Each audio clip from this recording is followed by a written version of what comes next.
Mark chapter 3, verses 7 through 12. Jesus withdrew with his disciples to the lake, and a large crowd from Galilee followed. When they heard about all he was doing, many people came to him from Judea, Jerusalem, Idumea, and the regions across the Jordan and around Tyre and Sidon. Because of the crowd, he told his disciples to have a small boat ready for him, to keep the people from crowding him. For he had healed many, so that those with diseases were pushing forward to touch him. Whenever the impure spirits saw him, they fell down before him and cried out, "You are the Son of God." But he gave them strict orders not to tell others about him. Several years ago, I was in the Fremont area of Seattle with a friend. We were out for a walk. And as we were walking, we noticed some extra lights. It was kind of getting towards the evening time. It was a little bit darker. We noticed lights and some sound. And as we got closer, we saw some news vans. And so we were obviously curious. And so we moved in closer. And there in a parking lot, a large crowd had gathered, and there were some people who were sitting at some tables up against the side of a building, essentially, and they were being interviewed. And so we asked somebody, what was going on, and these were actors who were in the Twilight movies, and they were there doing some Q&A and previewing the movie that was coming out next, and then there was going to be a screening of one of the movies that had already come out.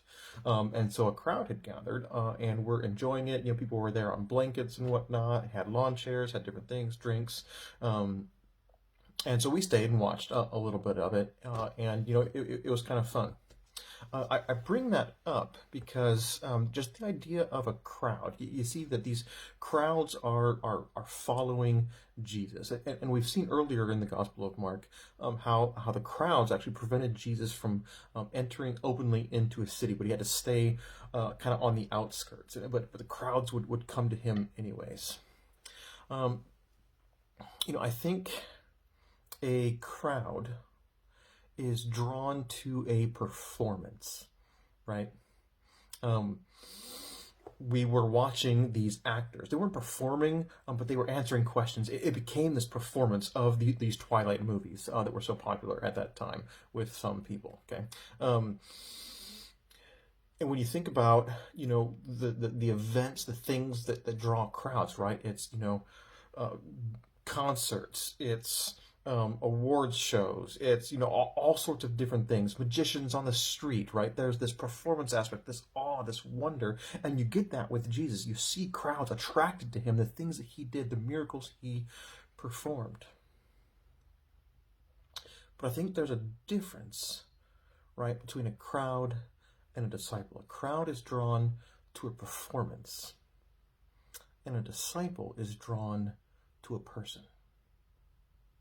And Jesus is inviting us not to just what he can do, not just to the amazing things, the miraculous healings and incredible things that he does, the things that he performs. He does that for our good. We see that. But there's so much more. He's inviting us to himself. So instead of being part of a crowd, I want to be a disciple that's going to know him intimately, personally, draw closer to him, and let what he wants to do in my life happen from the inside out.